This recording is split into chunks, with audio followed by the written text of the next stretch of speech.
Hi, I'm Chris from CodeReviewVideos.com, and in this video we're continuing on with our wallpaper delete implementation. As we saw towards the end of the previous video, we now have the local file system file deleter, which implements the file deleter interface, and this is going to allow us to get further with our it can pre-remove PhpSpec test that we were covering towards the start of the previous video. As you can see in the it can pre-remove test, we've got a check inside here that calls off to this file deleter delete with some fake file name, and that should have been called. And as you can see, file deleter is currently underlined with a little green squiggle, and that's very similar to the problem that we had during our file deleter test, where we're trying to access this property, this file deleter, which we haven't yet set up inside our wallpaper listener spec. So the first thing that I'm going to do is add in the file deleter as the fourth argument of our let function, and make sure to set it up as a property available on our wallpaper listener spec. Now note here that I'm asking for a mock of the file deleter interface, not the local file system file deleter specific implementation. Our test really doesn't need to know about the specifics. Now if we're making this change to the way that our wallpaper listener is expected to be constructed, we should also go ahead and update the wallpaper listener implementation with that same defined change. So this is really straightforward. PHP Storm will actually help us quite a lot here. So we'll be passing in something implementing file deleter, and then I'm just going to alt and return over the variable name and initialize those fields. And that should be all we need to do at this instance to get us a little bit further. So we can see there our test for our local file system file deleter is set up and passing. And if we rerun our wallpaper listener spec now, we're getting a little bit further. It says no calls have been made that match a call to our file deleter delete function with our fake file name.jpg.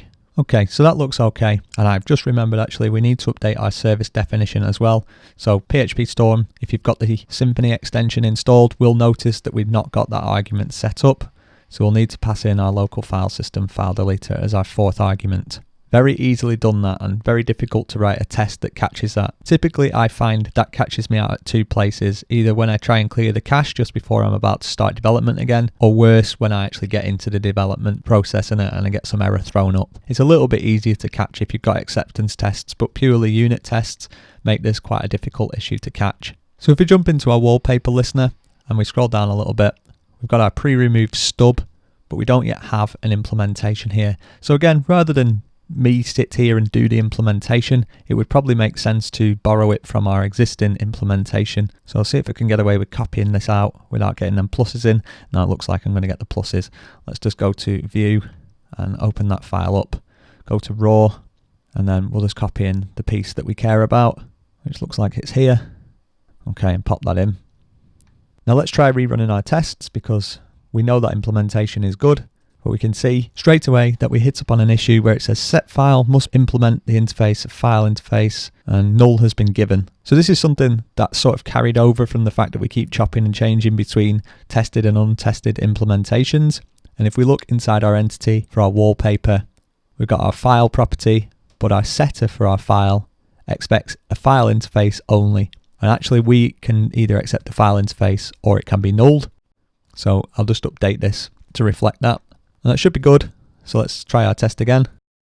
And this time we hit upon a different issue where we're seeing that we've received a call to set file with an argument of null, but that call was not expected. So let's take another look at our test and try and figure out what on earth is actually happening here. So our test is right at the bottom. And this is something that we came up with in the previous video, where we've gone through and we've said, let's set up our wallpaper, and that should all be fine. When we call get file name, we're expecting to return this fake file name. In fact, if I bring up the pre-remove method, it might make this a little bit easier to follow. So if we follow through the happy path, when event args asks for the entity, we get back our wallpaper, and we can see that we've set that up in our test here. So we're going to return our mocked wallpaper instance. And on our mocked wallpaper instance, when we call get file name, which we expect to do here, we'll return this fake file name. And that should all be good.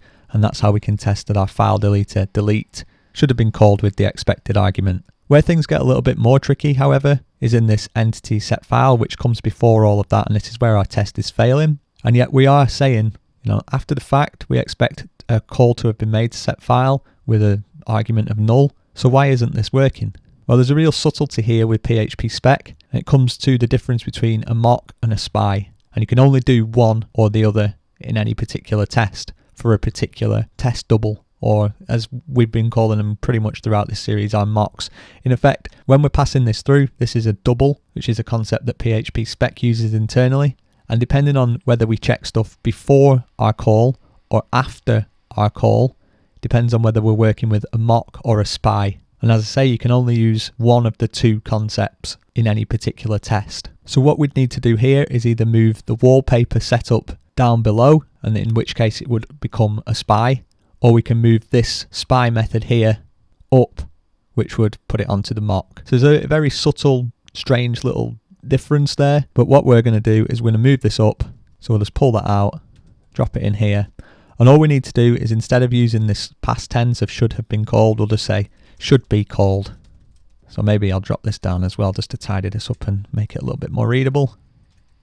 But now hopefully we get a little bit further and we're getting a passing test. So one thing that we've got going on at the moment is we're only testing the happy path, and we know that there can be an unhappy path through our code. So let's add in a test which checks for this unhappy path. Now again, we know that when calling pre-remove, we're going to get given this lifecycle event arg, so we'll just drop that in as an argument. And we'll know that instead of working with a wallpaper here, we're going to instead work with a category, and this is what's going to allow us to sort of test the unhappy path. So we'll say event args get entity, we'll return our category. Then we'll actually invoke this pre-remove with our event args. And there's likely a bunch of ways in which we could test this, but what I'm going to do is simply say with this file deleter, check that the delete function with any argument was not called, or in other words, should not have been called. Let's see where we get with that. What on earth happened there? So we've got a passing spec there, and that all looks good. So we should almost be at a point where this is considered to be a working implementation now. If we go to our wallpaper and we go to add a wallpaper, we'll choose a file.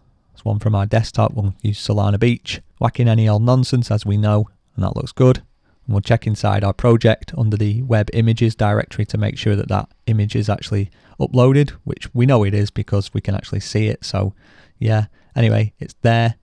And so we'll go back, we'll go to edit it, and we'll try and change this now to be the space image. So we'll set it to space 1.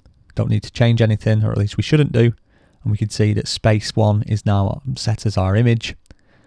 But we can see we have a little bit of a bug here. The Solana Beach image was not deleted. So let's just double check, because we've been working with delete primarily. Let's delete our space image, and we should anticipate that the space image has gone, which it has. So that's good. So we know that pretty much everything is working, with the exception of this strange little side effect issue where when we update, the image that's there currently does not get deleted.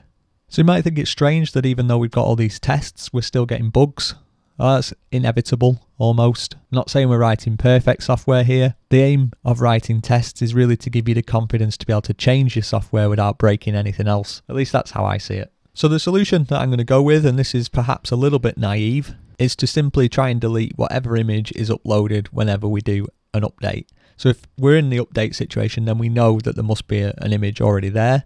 And if we're going to update the image, then we don't want to keep around the existing image when we've updated that image. So what I'll do, let's close that one down for the moment, and we'll take a look at our happy path for our pre-persist, because we're pretty much using the same logic. Our upload logic is the same for both pre-persist and pre-update. What I don't want to do is only focus on one of the two situations. It makes sense to focus on both, but we'll start off with the easier one, because in pre-persist we're saying that nothing should have been deleted anyway, because we don't expect it to be an image. So pretty much what I can do, in fact, is just take I should not have been called on our file deleter and pop this in to our pre-persist test. After we've called the pre-persist function, we want to ensure that the file deleter was never called. Now, this should be a pass actually, because that should already be the case. So okay, we're already passing. And again, that is the case because we don't expect to have called that anyway. So yeah, that's why we've got a nice passing test. The harder of the two is going to be the update. So we'll just get straight into figuring that one out as well. And we'll say after pre-update has been called, then in this case, delete should have been called. So we'll change this here to should have been called.